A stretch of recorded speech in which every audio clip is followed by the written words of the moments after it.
this week, the Congress passed a law now making it anti-Semitic if you criticize Israel. So this is a very serious law, and many leaders are against it. That now, if you can be accused of anti-Semitism if you are critical of Israel, and if you and Mayor Adams in New York City said he plans to purge the universities of professors who he feels are behind these encampments. So this is another crazy thing that they're going to go after universities. It's like McCarthyism all over again. So, and as we stand talking, Israel has begun its invasion of Rafah, and the slaughter begins. And now we have all of you people, wonderful people, who are trying to bring help to Gaza. I pray for your safety. So, Frank, do you want to introduce people and give us your message? I'm Dr. Frank Romano.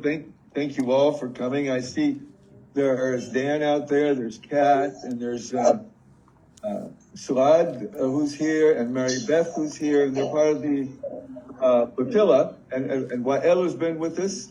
Anybody I'm missing? Yes.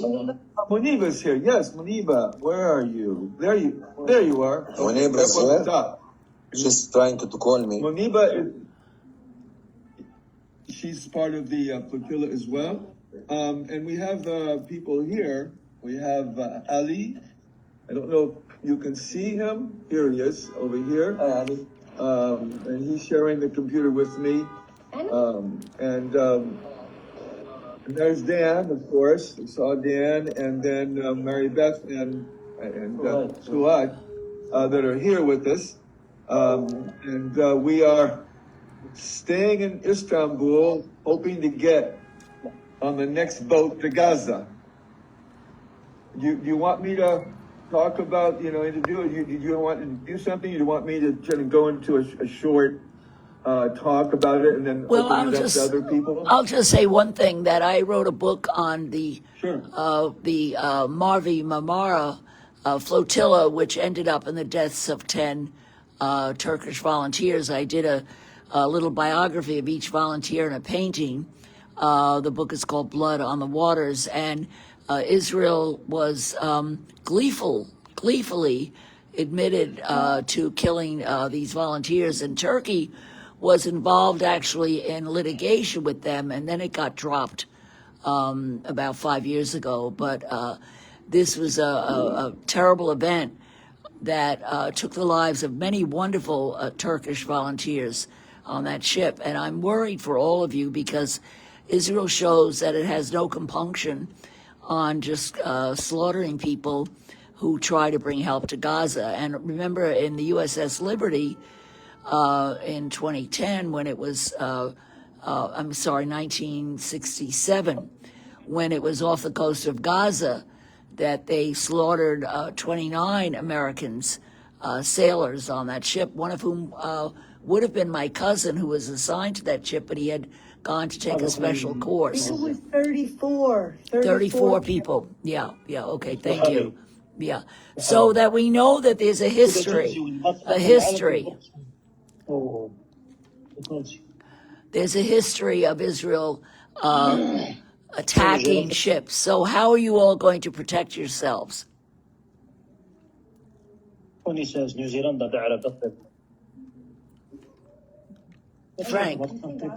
Frank, do you want to address the safety concerns we have? Do you have any guarantees, or any governments offering guarantees?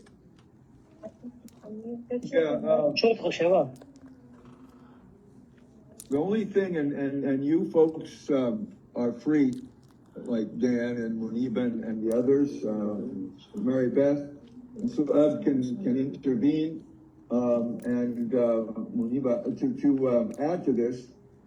The UN made a statement that we have the right to sail in international waters, and we should be protected, and other countries should protect us. They actually made a statement about that, but we really don't have any guarantees as far as I know, of any protection by any government or agency while we're on the high seas on the way to Gaza, either on the way nor when we enter international. Well, we'll enter international waters and we enter the Gaza waters. We have no guarantee of safety.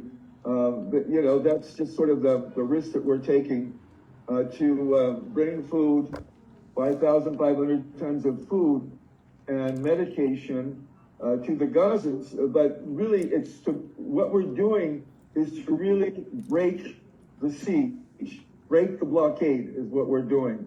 So to get into Gaza, and it's sort of symbolic. It's not a whole lot of aid. Maybe it'll cover one day in northern Gaza for food. But the fact is that we're preparing to break the blockade, and we're advocating also a ceasefire. And the bottom line is really, everyone has the right to security. And I'm imagining as a father, the father's at home or the mother waiting for the child to come back from school. If there's any schools left, they're coming back when they have schools in the streets now because all the buildings have been destroyed. And they come back, the students come back home, father and mother are waiting and they're ready to have a hug and they're blown up in front of their eyes. We really advocate not just breaking the siege, but we're advocating a ceasefire. And what we want to do, and we're taking a risk, but we feel it's a necessary risk because we are shining a light through us with the media, with the attention of the world today on the plight and the suffering of the Gaza and of the Palestinian people in general, especially the Gazans. Frank, where does the ship plan? I'd like to ask a few practical questions. Number one, where does the ship plan to land in Gaza? Mary Beth is going to address that. She's Okay, would you unmute yourself? Yeah, Mary You Beth. can hear me? Yeah. Did I come over here? Yeah. Talk okay? Okay, can you? We're good? We're good? No, she went.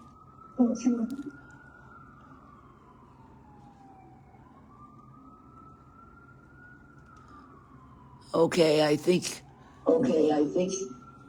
we're not hearing you. Yeah. We're not hearing you. Yeah. You're not, yeah. Okay. Hello.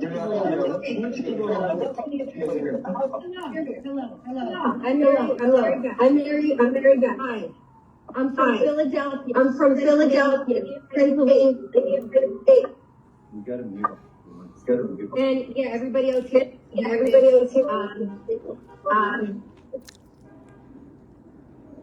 So, I will say my background is about 18 years as an Army logistics officer for the U.S. Army. Wow. So in that, I also had the concerns about like what are the practical on-ground logistical considerations in unloading the cargo should we get to the shores of Gaza. Right. Obviously, we all know there's no working like maritime port authority anywhere along the Gaza Strip right now. There's some areas that can support docking of smaller vessels, but ultimately too, like the ships come with their own crews and what we would call MHE, material handling equipment. But and the ship will have all of that ingrained into the ship. Didn't they just open up something for a ship from Cyprus to come this last week? That there was a ship of goods that came from Cyprus? So we don't necessarily have access to that. And then also you have the U.S. Army building what is called JLOTS positioning, which stands for Joint Logistics Over the Shore. And we wouldn't necessarily have access to that either. So everything needs to be self-contained within the cargo ship. And that's where you'd see, I mean, just the lingo, like wrenches, calamars, all of that built within the setup of the ship in order to download the equipment. And who will help you unload the ship? Answer that, Jacqui. We really don't know where the ship lands, and we don't even know when the ship will be able to take off from here. But I forgot to introduce one more person. Her name is Tuba, and she's with us here. She's a medical student, a nursing student, and she's also been in here in solidarity. And you see her right under Wasfi And And Muniba. Waspy? And Waspy's here. Oh, and Waspy's here. Sorry. Yes. Thank you for joining us. And I just don't recognize all your names and stuff. If there's anyone else on the flotilla, please, I mean, I think That's Quiva, but she's not. Quiva's here, but we don't see her picture, but she's present in spirit. Her name is down there. It's called, and she's now she's flipped off. Anyway, so Oh, right. well, she's cut off the system. But anyway, there she is. There's Quiva. Okay. And so anyway, to give you an idea, people are wondering, what are you doing in Istanbul? In the meantime, we've generated a lot of press, and Ali will be talking too. Ali next to me, and Dan, etc. Showcasing what's going on in Gaza. So it's not like we're just hanging around. We're involved in demonstrations, having interviews almost every day to advocate what we're doing here and mobilizing people here and the press again to shine a light on Gaza. And now on the critical situation, it's so important that boats arrive with food, because now the Rafah gate is closed and Kerem Shalem on the Israeli side is closed. So no, I don't think any food is getting in at all. And they were already in Carmine before the Rafah invasion. Okay. Now, could we have other, I think we'll go online now. Beth, Mary Beth, did you want to add to what you said? Frank, can I ask another question? Maybe somebody can answer this question. What is the Turkish? I heard the Turkish government was not happy with the project under pressure from Israel. How are you being treated by the Turkish government? What do you think, Ali? Yeah, Ali. Well, why don't you address that? Ali is part of the steering committee. No, he's not. Well, he's a participant then. We thought he was, but you act like you are, and you know a lot. And here he is, Ali. Hey everybody, I'll try to address it as best as I can, but I wouldn't say that the Turkish government was necessarily unhappy. It was more so that there was an international economic sabotage attempt whereby the United States, the UK, Germany, I believe it was also The UK, Israel and Egypt sent their ambassadors to the United States while we were here to essentially demand that we do not proceed with the flotilla mission. And who knows what happened behind closed doors diplomatically. But, so far we have not been deterred by the Turkish government. In fact, there have been meaningful steps that have kind of put us in a spot where we were, should we have been given the green light, been able to go. But I think ultimately the flag issue is what prohibited us from leaving. And I'm sure somebody will speak more on that, but it was the flagging of the ship technicality that is kind of postponing our mission at this point. Is that being resolved? Is that flag? Is that being resolved now? Does anyone want to talk about Dan, Muniba, Wasfi, would you like to address the flag issue or? The flag issue, All right. I mean, so first of all, to understand, a flag for a ship is similar to a car registration in the United States. Every year you get, whatever inspections are needed, you get your registration, you pay for it, and you go about your life. And so shipping globally, private industries get their registration, their flags, from a small variety of what's called these flags of convenience. And these are smaller countries typically, and they also make money off of these flags. And so our ship was flagged under Guinea-Bissau. Our ships passed their inspections and in fact exceeded the standards required 2 years ago, 1 year ago, 2 weeks out. So as the government of Israel was coming up with new ways to block the ship from moving, as the United States was utilizing their political pressure to try and keep us even from leaving the port in the first place, the Israeli government put pressure on the government of Guinea-Bissau to pull our flag because then we couldn't sail. So Guinea-Bissau, in an attempt to make it appear legitimate, said at the last minute that they needed to do yet another inspection and that they were going to pull our flag. They demanded to know every port that we were going to, and they demanded that we have receiving documents from those ports, which again refer back to, as I had stated, there really is not a functional port authority along the Gaza coast right now. So that's also not a requirement that's ever been put on ships worldwide. I know, like Guinea-Bissau also flags like a larger company called Merckx, and they don't demand this of Merckx.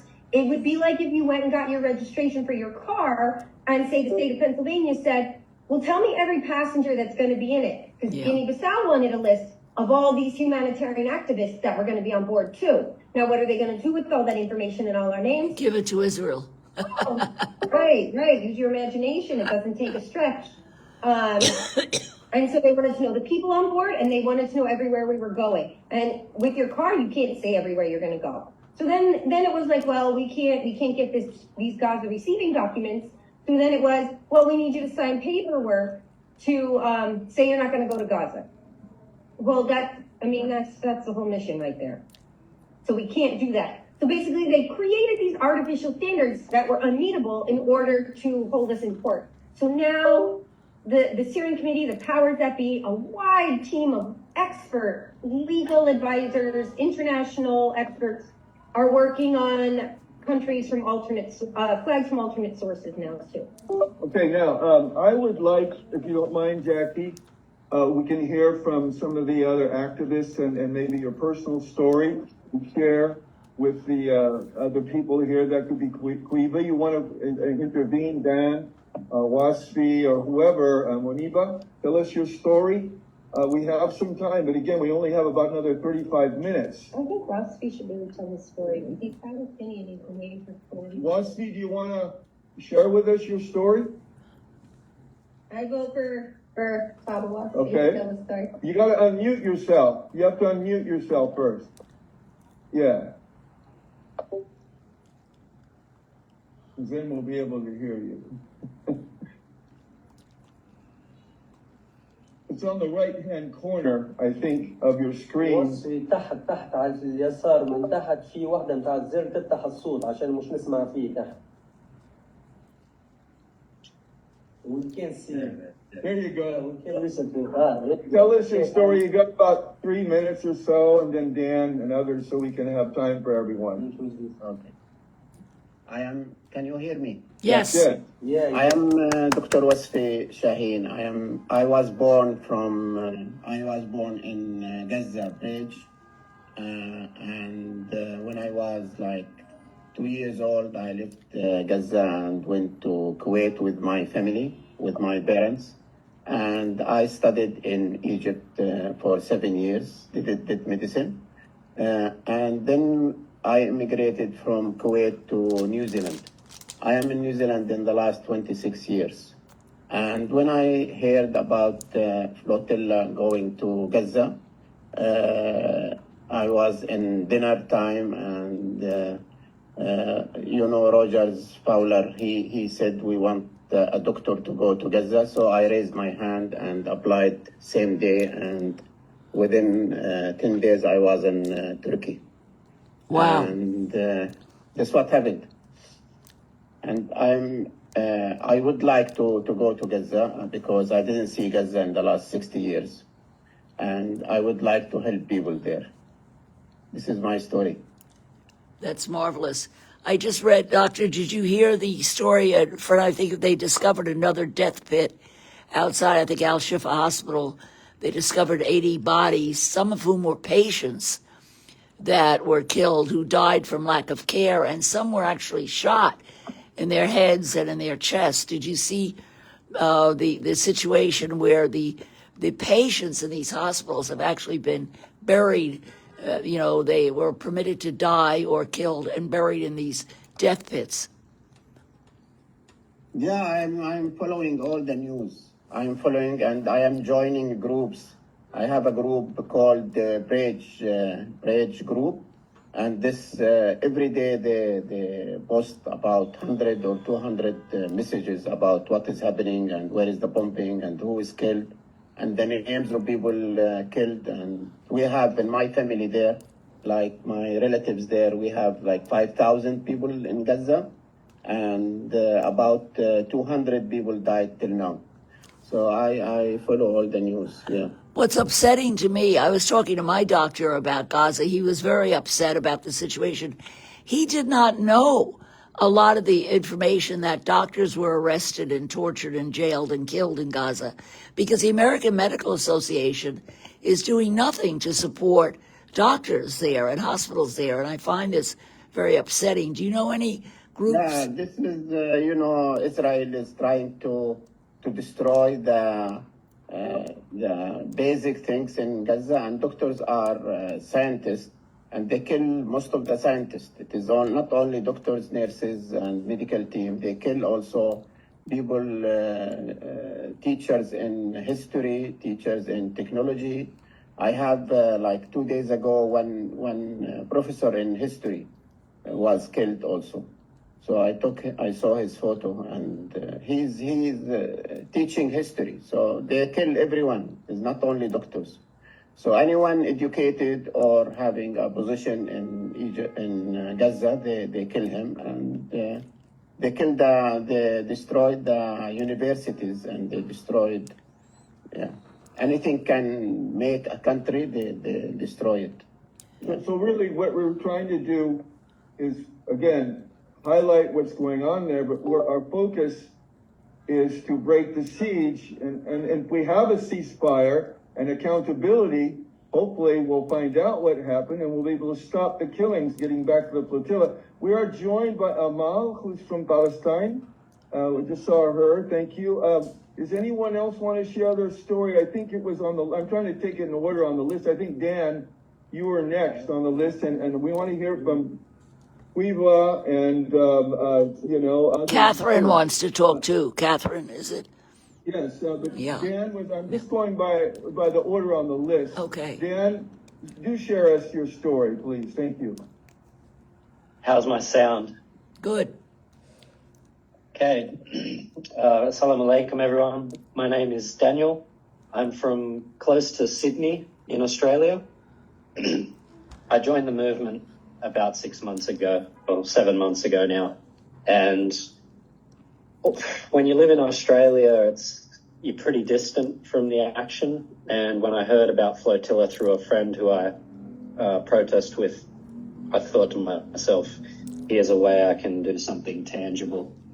And the more I learn about Flotilla and it's the way it works, the more committed I am to sailing.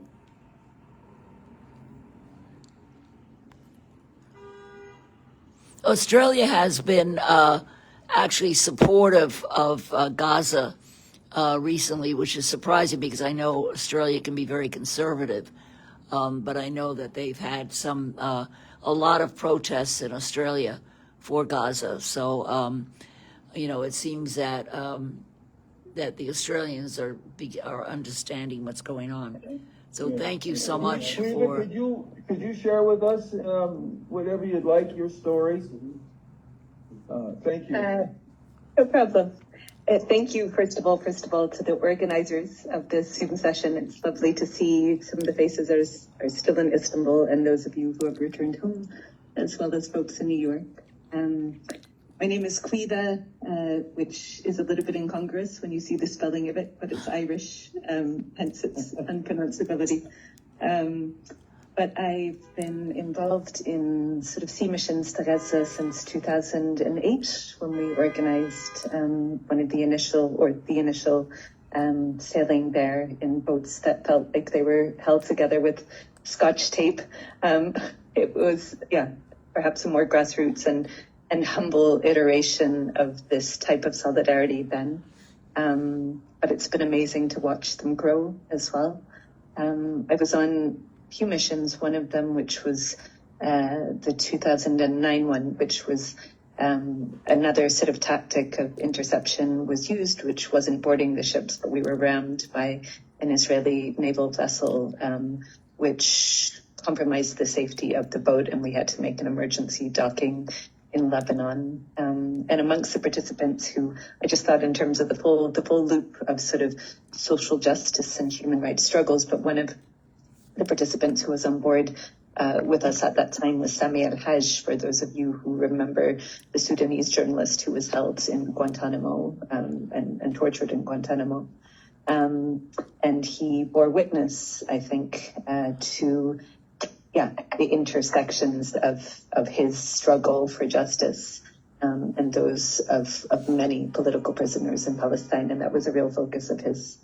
I've also lived and worked and was involved in the 2010 flotilla, obviously, when our beautiful brothers and comrades were killed. And another full circle in this process has been to see the leadership of the children of some of those who were killed, and the involvement, of partners and wives and extended families of those who were killed as well. Don't worry, it's all good. I personally lived and worked in Gaza. I was there during the Kastled massacres and worked on Palestinian ambulances with Red Crescent and Medical Relief, the Palestinian Medical Relief Committee paramedics who were profoundly brave and deeply tender in responding to the horror of that month, a horror which has been completely dwarfed by the scale of now. And yet it was horrific. A lot of the videos, I think, that we're all watching now of everything that is going on in Gaza, we experienced some of then, including the systematic and deliberate targeting of our colleagues, the bombing of ambulance convoys that we were on, the use of white phosphorus, the deliberate and systematic targeting of the humanitarian infrastructure of Gaza, as well as intergenerational massacres. And finally, on a personal level, pre-Gaza, I lived and worked in the West Bank for years, particularly in Jenin refugee camp, and there in 2001 and 2 during the invasion and massacre, also witnessed the deliberate and systematic targeting of Palestinian healthcare workers, amongst them the head of the then largest hospital in the camp. And I suppose one of the sources of hope that I have, not only in this flotilla, but also seeing the emergence of the amazingly organized, courageous clarity of students across the world who are mobilizing and dissenting and blockading and occupying, is that full circle of seeing, in a way, I met a much younger Shireen Abu Akleh many times in Jenin and elsewhere in the West Bank, and today is her anniversary of one of hundreds of, again, systematically and deliberately targeted Palestinian journalists. Yes. But on a personal level, when I think of lighthouses of hope, and I'm thinking, the ships, and the intention of breaking the blockade is also a recognition of the seas that unite us, the seas that join us. And for all of the horror, I feel like so much of our understanding of Gaza, unfortunately, is being reduced down to these pixelated images of horror and destruction and rubble. And not, all of the beauty of Gaza that so many of our Palestinian friends who are on this call, I think, can also attest to: the community, the humanity, the hospitality, the joy, the beauty, and I think particularly of the fisher folk in Gaza, and a real tradition of connection with the sea, a connection that has been severed by the naval blockade and the deliberate and systematic targeting of Palestinian fisher folk as well. But I would like to say, finally, when I think of lighthouses of hope, for those of you who are in the U.S., the mobilizing and organizing and dissent that is going on there is a source of hope to so many. And within that, I think, the leadership of the Palestinian diaspora community in the U.S. and elsewhere, and the leadership of Jewish American groups who are refusing to allow this to be perpetuated in their names, and in doing so, I think, are repairing a rupture in terms of relationship with spirituality and faith, and reclaiming a tradition of social justice as well. So finally, and sorry, this has turned into a monologue. This is what happens on Zooms. But finally, I would say that whether people are on board the flotilla or whatever you can do to support from outside, that you are there, with us. And I think it was very clear to all of those who were going to board the ships that they carried with them communities, loved ones, families, friends met at demonstrations, friends made during occupations, and that even the number, is only a microcosm of those who are holding this grief and this rage, and this love in heart and mind, that it is done in the names of all of you and all of us, in an attempt, I think, as well as walking with Palestinians in their very long, painful walk to freedom, but also holding on to our humanity collectively as much as possible. I think that Way too long-winded. your Apologies. comments on hope is very important. Jacqui, Yeah. we've been joined by Miriam, who has been very, much with us. She's not on the boat with us, but she's in solidarity with us. And she's on your screen. And then Alan Baxter, who is a movie producer, who is producing a movie about the activism in Palestine, in the West Bank and Gaza. Alan Baxter has joined us. And I think the next person we wanted to talk was Suad, is going to say some words to us. Please join us. And you're also on the list. And then after that, I believe it was, I can't remember. Anyway, Muniba's on the list. So please, go ahead. Okay.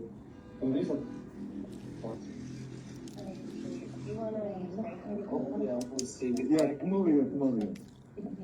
Okay, she's gonna join me here and gonna just, Suad is an amazing activist from Tunisia. Hi everybody. Assalamu alaikum. Assalamu alaikum. Alaikum salam.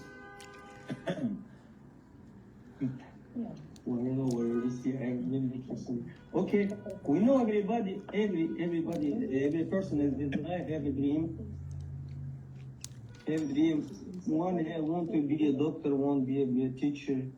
My dream in this life, I want to go to Gaza. I do everything in my life, everything. I do everything. But my dream now to go to Gaza. We all know every day, every minute. And we should do something. I forgot to introduce myself. My name is Rafah from Tunisia, but I live in Russia. I have 29 years old. I am enjoying with this movement. I have more to 20 years. When I am a little boy like this, 8 years old, I am every time enjoying with movement in Tunisia. Okay, for me, I have young like mentality. For me, we need to stop just talking, and we need to do something. We need to just thinking about what we can to do. We always, every day talking, we every day go to the coffee, take a coffee together and always go to the restaurant. But we forget for the reason why we are here. We are here to break the city,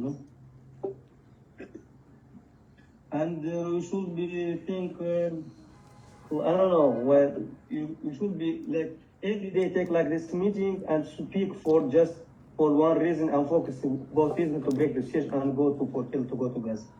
And Tunisia, Tunisia, give us a flag. give us a flag, inshallah. Inshallah. Love you all.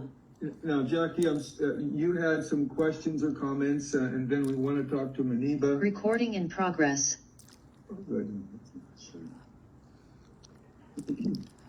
Jacqui, did you have any questions? Yeah, one of the things that I wanted to say, particularly in response to the beautiful Irish woman, and I'm not going to say your name right, Kelm, that the 33 or almost 35,000 people who have not died yet, who have not died in vain.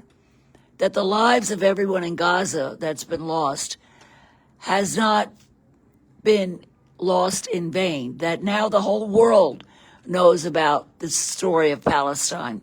They know about the story of Gaza. They understand the treachery of Israel, that people who never heard of the word divestment had no clue about what was really happening in Palestine now are aware. Millions of people have suddenly learned about Palestine and the plight of the Palestinians after 78 years, but it took 35,000 people to die in Gaza. So in memory of all, and you all risking your lives and making a statement, you are also a testament of hope for all of us who feel very much depressed and in despair about the whole situation. So you are a beacon of light. You are all a beacon of hope. And we thank you from our hearts. Thank you, Jacqui. Maniba, would you have a... Assalamu alaikum. Good evening. I'm Maniba Bayat from South Africa, a humanitarian activist. And I've been involved with a lot of good passive resistance work in Palestine for the last 6 years. So I have been taking people from South Africa as educational trips to see what life under occupation is all about. So we've done some amazing things where we've taken people to do olive harvesting, and we've done hiking in destroyed villages. So that's part of the work that I've done. But I came to Turkey on the 7th of October when the war broke out. And I was just devastated watching this genocide unfold. And because I've done lots of humanitarian work in South Africa for women and children, which was related to period poverty, I had to find an avenue that I could get into Gaza to help women that were struggling with the challenges that women are struggling with in war-torn countries. And every day I looked for opportunities with NGOs here in Turkey to try and see if I could get in somehow. And then I heard about the flotilla. So I am a mom. I have 3 beautiful children and 4 grandchildren. And the first thing I had to do was get permission from them to say, can I go to Gaza on this flotilla? So my kids obviously did their research and said, Mom, this is like a suicide mission. And I'm like, it isn't a suicide mission, because it's people, ordinary people that have actually made a statement. And that's why the flotilla is such a threat to Israel, because it's this continuous group of women and men that are making a statement to say we want to break the siege and we want to break the blockade. So I applied and I was very thrilled to be accepted.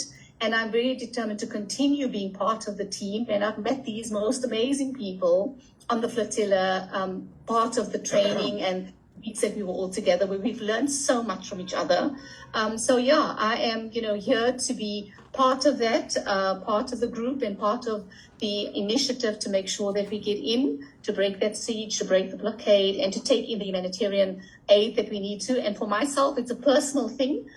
So I have the last 2 weeks done a massive campaign in South Africa, which is for menstrual health products. And we've just had amazing people supporting us, posting, and obviously creating a whole lot of awareness around the flotilla as well, because we want to take these menstrual cups with us on the flotilla. So it's also getting more people mobilized in different countries to support us. And that, I believe, will be what will help us to get safely into Gaza and to get our stuff into Gaza and to actually do what the steering committee wants us to do. So that's it from me. Thank you. I forgot to introduce Michael Jacobson, has joined us from Veterans for Peace, I believe, right, Michael? But Amal, you were on the list next. Amal, you want to share us something with us? What's the subject of today's meeting? Sorry, I came late, I joined late, and so I don't know what is it we're talking about. But hello to everyone, and I'm happy to see you again, see your faces. Amal, just tell us your story, why you got involved. Amal is originally from Palestine and living in Ireland, right?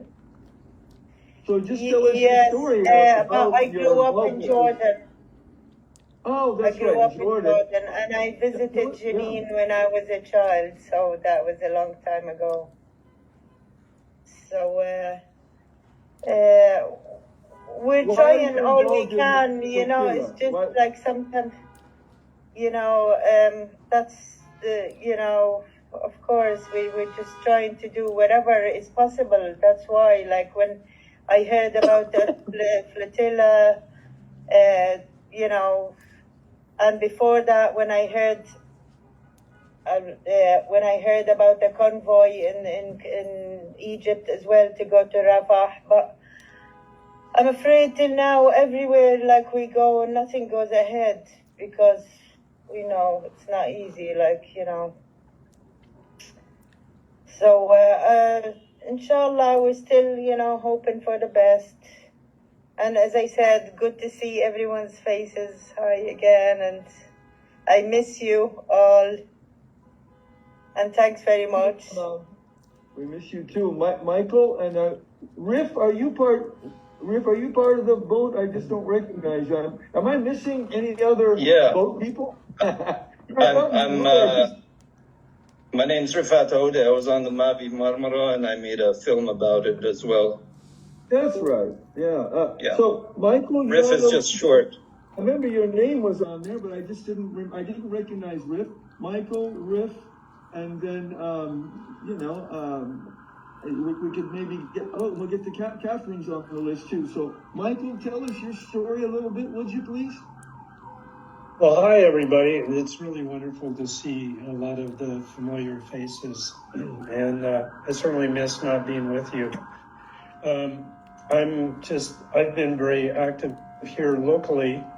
We've got a large student contingency. We've got a university in my town, so we're doing a lot of preparation for divestment, which takes a lot of research. And actually, if any of you out there have done any of that research into divestment, I would certainly like to speak with you at some other time. Anyway, I'm a Veterans for Peace member. I was drafted into the Vietnam War in 1965 and have been an activist ever since. Anyway, that's I don't have much more to say right now, other than it's really nice to see all your faces, and I miss you all, and I am preparing to return if need be, and I've just been watching the Signal chat and so on. So take care, everybody. Thank you, Michael. I want you also to share. He's from Gaza, but we're going to talk with Riff, and then Wael, you're on the list. Wael's not on the boat, but he's been in solidarity with us, working with us, having Makluba dinner in his home, inviting us. He's been with us all the time. So Riff, would you share with us your story a bit, and then we'll get to Wael, and then maybe to questions. And Kamal Khazal, are you on our boat, sir? I just don't recognize you. So many people. I don't want to miss anybody. No. Hello, Okay. hello. I'm Kamal. I'm from Gaza, actually. But I'm not on the boat.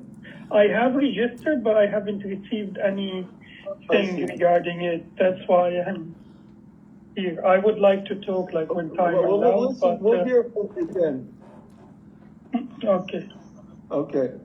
Okay, we'd like to hear from you. Riff, tell us your story, please.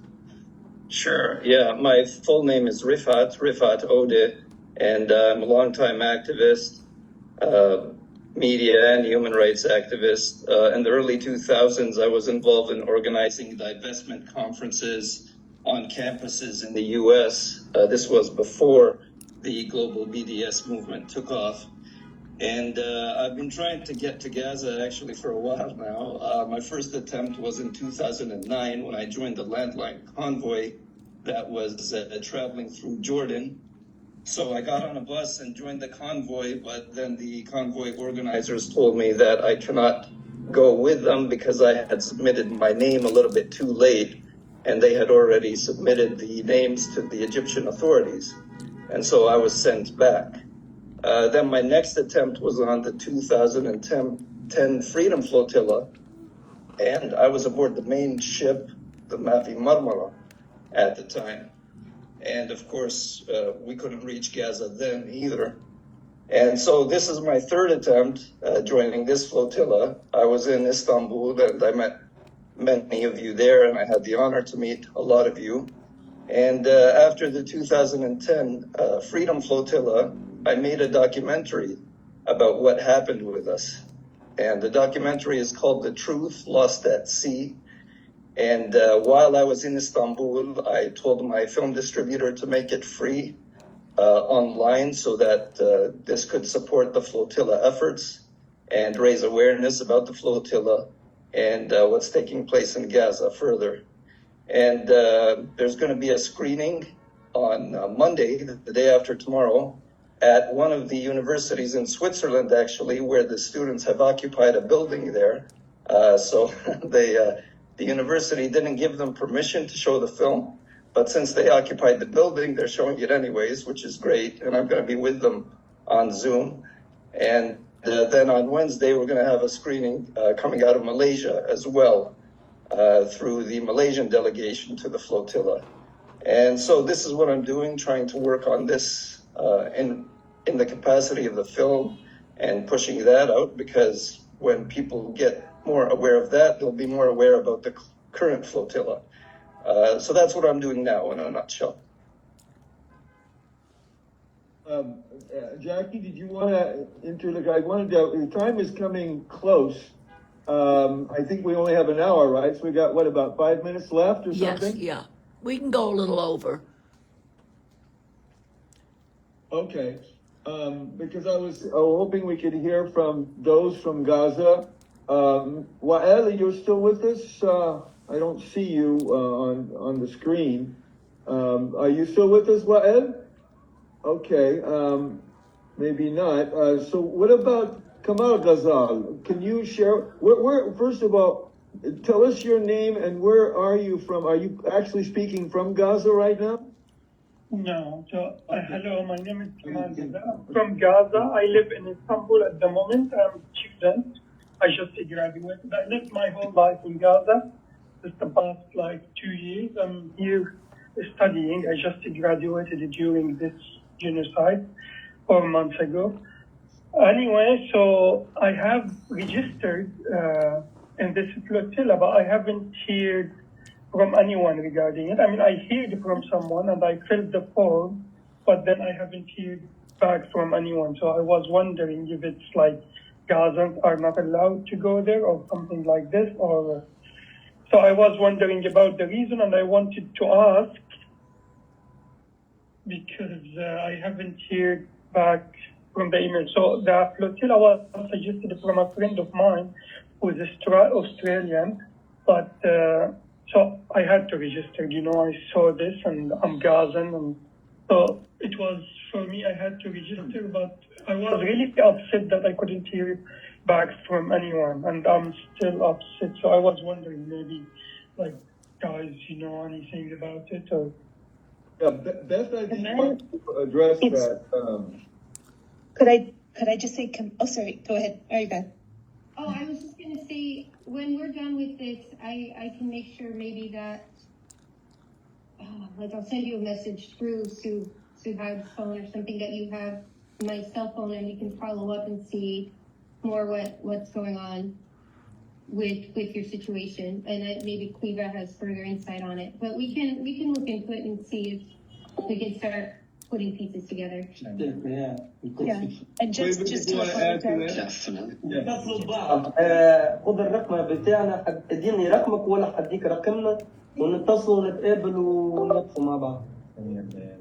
And just to apologize, Kamal, and I'm not speaking on behalf of any of the national campaigns, because I think each national campaign was doing the communications with applicants, but it's just to say that the whole process, there's been, sometimes a lot of slowness in responses. So بتعصب منك إنه بتكون شرف لإلنا يعني إذا أنت موجود معنا أكيد. But we'll connect you with either, if you were saying that you went through the Australian campaign or whomever, and just see if, what their thoughts were, or, definitely. So I tried from the website, basically from the website, and I saw the email that is related to Turkey because I'm already here, you know. And, maybe that's where it got lost, because it was over 9,000 applicants in Turkey. So that's maybe where it was. So, but we can keep in contact between Mary Beth and all of the folks who just responded to you. Yeah. Okay. We'll continue this. We'll continue this offline. We can really delve into this. Wael, are you there? He comes on and comes off, and we wanted to hear from him before we close here. Wael, I will say, Kamal, send your telephone after, your number. yeah, send your Miguel. telephone on the chat there, and then maybe Jacqui, you can forward that to us, and then Yeah. He can privately message. He can individually message to us. Okay. All right, we'll take it from there. All right. Wael, I think, is here. Wael, are you here? Wael. Yes, I am here. Can Yeah. you hear me? Yes. Yeah. Please, Yeah. Yeah. this is Wael from. Can you hear me clear, guys? Yes. He's been in solidarity with us, and again, I introduced him. And please tell us a little bit about yourself. Hello. Yes, we can hear you. We got you, We got you. Where did he go? He disappeared Are you again. with us, Wael? We can't hear you. Frank, I didn't hear you clear, but can you hear me, guys? Just if you can hear me, Yes. I can start talking and answer. Yes, Okay. go ahead. Okay, my name is Wael Dahab. I'm Palestinian who had his education in Canada. I was deported in 1990 from the Israeli or the first Intifada. I went to Canada by help with Yasser Arafat. He helped me to go to Canada to go for education there. I finished my education in psychology. I'm a rehabilitation psychologist. Then I went back in Palestine in 1998. I left Canada and I worked with Yasser Arafat and I worked with Palestinian Authority for a long time. Then I'm in Istanbul. I'm brother of the first martyred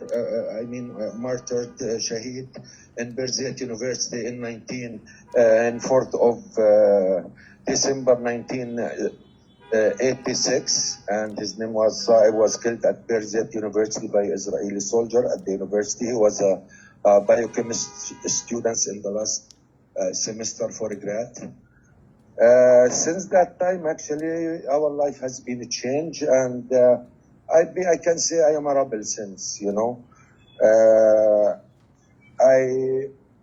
I came to Istanbul. I'm in Istanbul for the last 3 years, and actually more than 3 years now. I brought my kids and my family, and I was supposed to open a Palestinian school curriculum international. It didn't work out, so I stayed in Istanbul. I have 2 kids. Everybody, I think they met them, my son Saeb and my daughter Siba. I want to tell you about 2 things, actually. The 2 things that how the situation in Gaza right now with my family. I have brothers and sisters. I have 3 sisters and 4 sisters and 2 brothers right now in Gaza with their families and nieces, nephews. I lost my nephew actually 2 weeks ago from a disease or a virus. I sent it to Macbeth. He's 26 years old. I communicate with a virus. It just devastated his kidney and pancreas. So this is something very, very devastating for the family. And it was hard for everybody, actually. And we know that we lost a lot of Palestinians. We are losing every day hundreds of children, and and what the Israeli, I think they are doing is like out of control. They are more psychopath. These people has no control of what they are doing. They are revenging. They are killing everything. They are destroying everything. The problem right now with the Gaza that my family is in Rafah. They are stuck in Rafah. There is no way back to to North Gaza or Middle Gaza. There is no transportation first. If there is any transportation, there is no money for transportation. It's $500 a car to take a load from Rafah to Deir al-Balah, which is all around 15 kilometers or 20 kilometers. This is like ironic. This is very hard for the people. The second thing, that they need tents. Where they gonna go if they want to move from place to others? So they are already in the shelters, in the schools there, and the Israeli already Israelis already distribute the pamphlets saying to evacuation, but I don't know where people are gonna go. This is very tense time and very hard. The second thing is how you feel when you are outside and your family inside. Since the break of the Israeli incursion, it's not a war. I believe it. I do believe it's not a war. It's an incursion of Israeli aggression against Palestinian, and it's been continuous since 1948. It's not the first time, but this is the worst incursion and the worst things happen with us with the Israeli. The Israeli, we experienced them in jails. We experienced them in the first Intifada, and also I witnessed 3 wars in Gaza until 2014. But the way they are doing it now is completely out of, I didn't think so they are human anymore. They're not consider we are human anymore. They're just blowing up everybody, killing everybody, killing, educated and children and educated people, doctors, anybody in their way they will kill. Could you sort of conclude? Because we only have a few more minutes. We want to hear from Catherine. So the feeling of being out of Gaza and lose the contact with the family was the worst things in our life. Since September 8th until now, honest, just watching TVs. And most of the time we lost contact with them for 2 weeks or 3 weeks. There was no internet connection. We stay until 4, 5 in the morning, 6 in the morning, watching the TVs. Maybe one of your brothers, sisters, family, friends gonna pass by. All my Facebook, I have a lot of friends in my Facebook. I think I spend between 3 to 4 hours every day just obey, respect, and condolences to friends and families. We lost a lot of people from my families and my wife families as well. Our homes been destroyed. Now we have nothing left in Gaza for us. It's very hard. I think they got us. They want to destroy the inner strength, the resistance on us, but they never win. We always resist. We're gonna resist until we are free. This is very important, and this is something that Israeli, they didn't recognize for a long time, and they should recognize that. And by knowing the Palestinian, we never give up. If we want to give up, we have given up 75 years ago. This is one thing. The other things, yes, go ahead. Ed, we have to conclude now because you're cutting off. I think Muniba had a comment, and then we want to get to Catherine. So, last few words then, so you can conclude. I didn't hear that. Okay, let me turn just conclude now because we have to close off. Okay, I will conclude. I'm sorry, I'll conclude. Okay. The situation for me and for me as a Palestinian here in Istanbul is very hard because we lost everything, even our salary. We are retired. Sorry, even our salary in Gaza we cannot even pick it up. From the bank, there is no banking system or anything. It's been hard for everybody outside, and especially like I have 2 kids, one at the university and one in the school. I thank everybody who was helping me, and thank you guys. I love you all, and I feel that you guys real, and we are proud of you what you're doing, and we're gonna keep it up, and we'll free Palestine for sure. And I thank everyone for this. Inshallah, never give up. Muniba, did you have a comment? I noticed you were talking. Tell us, and then we go to, no? No, I'm fine, Frank. I've said my bits. I just wanted to I've communicated privately. It's fine. Thanks. Okay. Catherine, there are only a couple minutes left. Could you share with us your story a little bit? Sure, I'll make it quick and concise. I hope that people can see, because I've drawn the parallels between the Palestinian genocide with the child abuse that I studied for decades. I studied abusive relationships literally for 5 decades, and the normalization of putting the bill on vulnerable populations. So, I kind of fought against it. I studied it for decades and decades, and then you know, when Occupy Wall Street came about, and then a lot of anti-war stuff started coming about, and more people started sounding like me, because for a long, long time, I was really a lone voice fighting and trying to advocate for abused populations and being criminalized for it. The abusers always were excused and enabled, while the person exposing the abusers was always the one who got, you know, criminalized.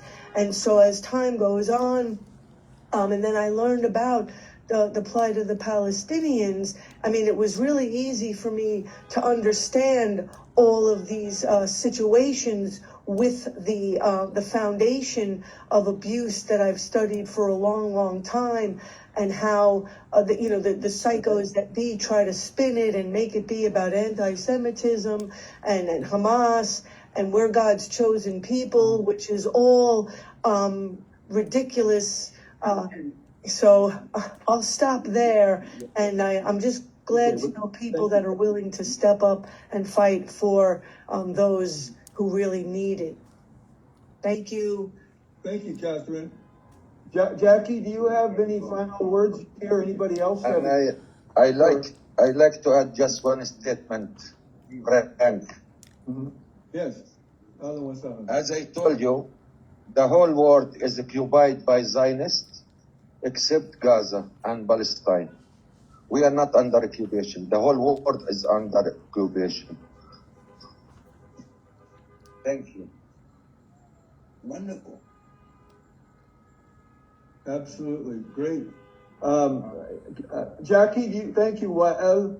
Thank you, everybody. Jacqui, did you want to add to anything? Or I just want to thank everybody for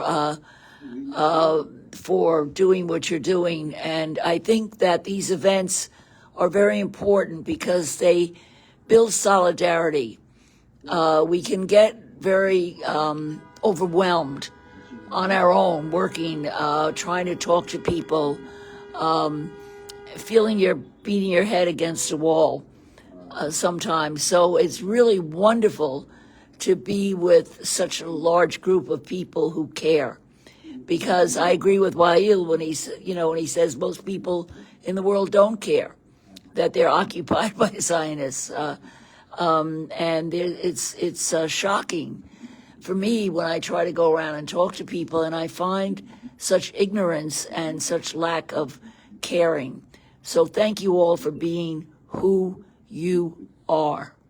Each one of you is a light and a beacon of hope for all of us who are struggling. Thank you, Jacqui, for organizing this, and pretty much together, but you really were the spearheaded this. And thank you all for participating, and we'll definitely do more of these together, inshallah, and we will break the siege together, and we are going to get a ceasefire and inshallah an independent state of Palestine, and a normal life for these people, for God's sake. Anyway, thank you so much. We never give up. Free Palestine. We never give up. Masalama. Thank you, Jacqui. Thank you. Thank you very much. Shukran katir. Masalama. Thank you. Have a nice day. Lovely to meet you Bye-bye. all. Thank you, Frank. Thank you, Jacqui. Thank you. Thank you, Frank. Thank you. Thanks, everyone. Thank you.